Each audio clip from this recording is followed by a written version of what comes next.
मनै मेरो चंगा हो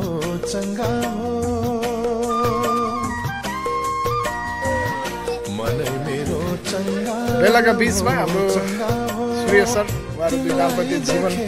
जोडिहरू एकदमै यो दिनको मजा लिइरहनु भएको छ साह्रो आनन्दको ठाउँ छ रोमन भट्टराई दाजुले